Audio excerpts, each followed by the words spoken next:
Guys, aku mau cerita. Kalian tau gak sih sekarang udah bulan puasa hari ke-9 dan 21 hari lagi lebaran. Dapat uang THR. Baju lebaran. Yes, oh my God. So excited for me.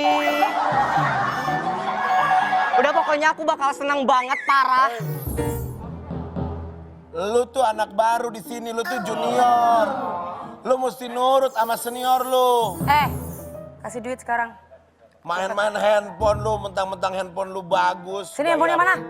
Bukan punya saya. Anak baru ini kan, anak baru ya? Ini anak baru nih, songong banget Mana, anak baru nih. Bukan punya saya, Kak. Emang berapa followersnya? Maju lu. 500 500 apa? ribu. Oh, banyak Beli apa juga asli? ya. Beli sih. Asli. Ngapain lu main-main TikTok? Ini kan jam sekolah. Kan nyari Nyari apa? Nyari gini, apaan nih? Apa ini? nggak tahu. Apa? Zaman sekarang kalau TikTokan Mau tahu? Ini apa? Mau tahu nggak guys ini apa? Apa? Kalau di Korea ini I love you. Kalau di sini uang Nah, saya. ini kalau dibalikin begini, main dukun. Ayo, mana ini ada handphonenya? Mana dong? Mana? Kamu nih yang masih kecil.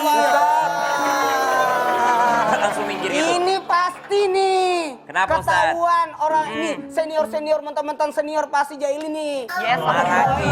Oh, Ustaz, masa jam sekolah dia main TikTok? Iya. Enggak ada yang galak. melanggar Enggak ada yang galak. peraturan, Sini yuk, enggak ada yang galak. Nggak ada yang galak? Enggak ada teman kita. Kok sayang adiknya? Aku dibalikin. Dibalikin enggak Kalau dibalikin cuma puasanya. dilihat doang. Karena puasa itu kenapa Ustazah? Puasa itu bukan hanya menahan lapar dan haus, tapi juga menahan diri, menahan emosi. Kalau gitu semuanya duduk dulu dah daripada rusuh. Oh iya. Baik, bismillahirrahmanirrahim. Alhamdulillahirrabbilalamin. Wassalatu wassalamu ala asyrafil anbiya wal mursalin sayyidina Muhammadin wa ala alihi wa sahbihi ajma'in.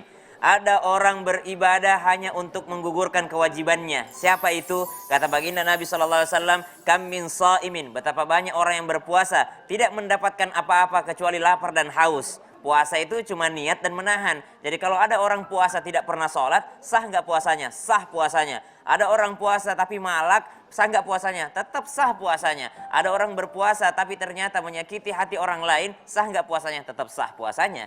Ada orang puasa berbohong, puasa dia bergibah, puasa dia tetap berfitnah. Apakah sah puasanya? Tetap sah puasanya selama dia tidak makan dan minum dan melanggar yang lainnya. Itu tetap sah puasanya. Tapi ternyata dia cuma mendapatkan lapar dan haus, kata baginda Nabi SAW.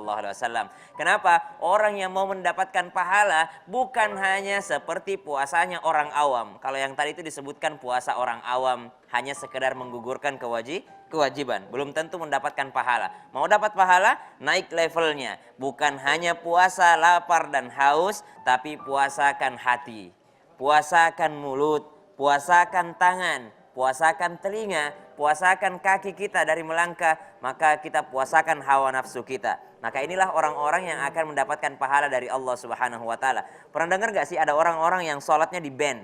Jadi nggak diterima sama Allah Subhanahu wa taala selama 40 hari. Orang yang mendatangi peramal, orang yang mendatangi dukun, lalu mereka bertanya kepada dukun tersebut, meskipun mereka tidak percaya, sholatnya tetap di-ban sama Allah Subhanahu wa taala selama 40 hari. Lalu apakah dia nggak usah sholat? Kata dia, karena sholat udah di-ban, nggak boleh sholat atau nggak diterima sholat, ya udah ngapain lagi gue sholat, nggak usah sholat.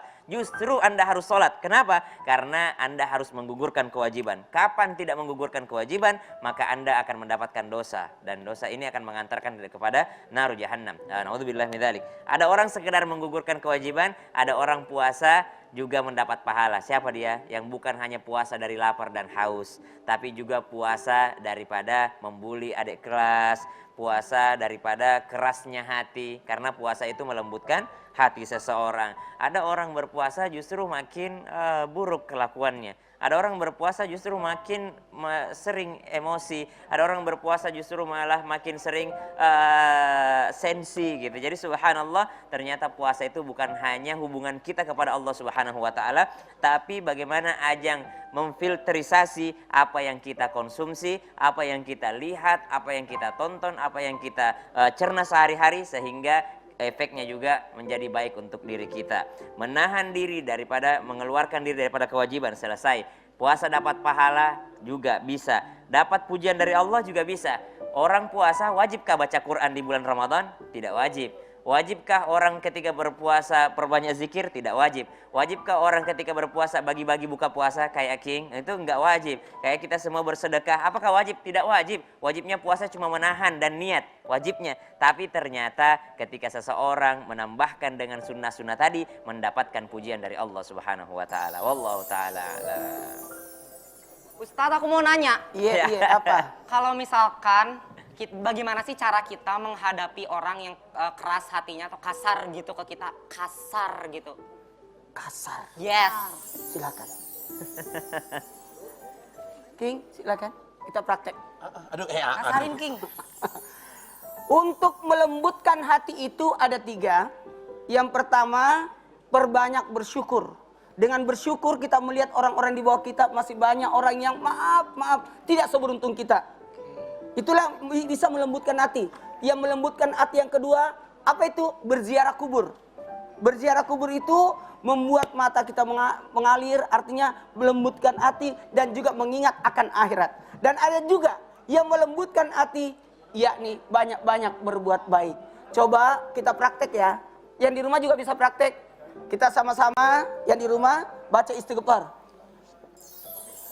Asyhadu an la ilaha illallah wa nastaghfirullah nas'aluka ridhaka wal jannah wa na'udzubika min sakhatika wan nar. Di bulan suci Ramadan perbanyak istighfar.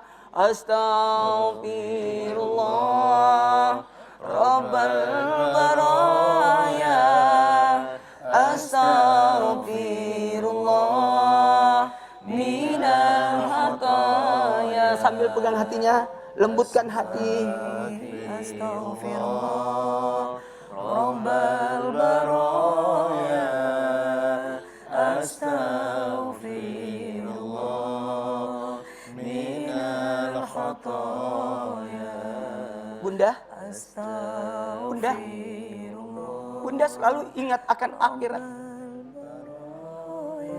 Coba yang membuat hati Bunda jadi lembut, bisa melihara anak-anak, membesarkan anak-anak. Silakan Bunda berbagi pengalaman Bunda, silakan. Kalau itu adalah dunia. Untuk sekarang ini saya hanya ikhlas apa yang Allah takdirkan pada saya. Masya Allah. Seandainya selesai usia saya, mohon dibukakan pintu maaf kepada siapapun yang pernah luka dengan ucapan saya, tingkah saya. Ustadz Maulana, Iya. saya sekarang ini Iya. hanya berpasrah Masya Allah. yang terbaik menurut Allah. Saya sudah tidak mencari dunia yang berarti, tapi saya mencari keridhaan Allah dan ampunan Masya Allah. segala dosa-dosa yang salah. Kelembutan hati kita, bagaimana kita bisa berbagi? Khairun nas ampahul linnas. Sebaik-baik manusia bukan hanya baik pada dirinya, bukan hanya menyelamatkan dirinya, tapi bagaimana bisa memperbaiki banyak orang. Ingat, kerasnya hati itu karena tidak ada kepedulian. Kerasnya hati itu karena tidak ada perhatian kepada sesama. Ramadan mengajarkan kita untuk bisa berlembut hati kita. Ramadan mengajarkan buat kita untuk bisa merasakan penderitaan orang sesama. Kita mungkin berkata, aku sayang dia, aku perhatian dia, tapi tidak pernah merasakan bagaimana lapar itu. Ramadan mengajarkan ibadah puasa, bagaimana kita merasakan gimana laparnya, lelahnya, kekurangannya orang yang kekurangan. Maka puasa itu membuat kita hati menjadi lembut. Dan Ami bisa dihibur, dipegang. Banyak orang-orang yang mencintai Bunda. Banyak orang yang menyayangi Bunda. Bunda tetap tegar. Banyak anak-anak Bunda. Berapa anak-anak Bunda semua? ada 500. Ini yang orang tidak tahu betapa banyaknya kebaikan yang Bunda lakukan. Banyak di antara kita berpikir bahwasanya yang membuat hidup kita tenang adalah karena kepintaran kita, karena ada akal kita untuk berpikir. Ternyata kata Al-Quran, yang berpikir itu bukan hanya akal, tapi yang berpikir adalah hati.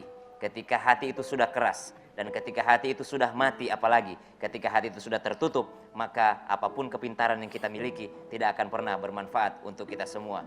Jamaah sekalian yang dimuliakan Allah Subhanahu wa taala, maka dari itu di penghujung maghrib ini, di penghujung sore ini menuju maghrib, kita banyak-banyak beristighfar kepada Allah Subhanahu wa taala, memohon ampun supaya titik-titik noda, titik-titik hitam yang ada di hati kita yang membuat kita tidak mampu berpikir secara jernih, mengambil keputusan secara jernih, Allah bersihkan. Dan insya Allah mudah-mudahan amal ibadah puasa kita sore hari ini, siang hari ini diterima oleh Allah Subhanahu wa taala. Selamat menanti waktu berbuka puasa tetap di sore-sore Ambiar.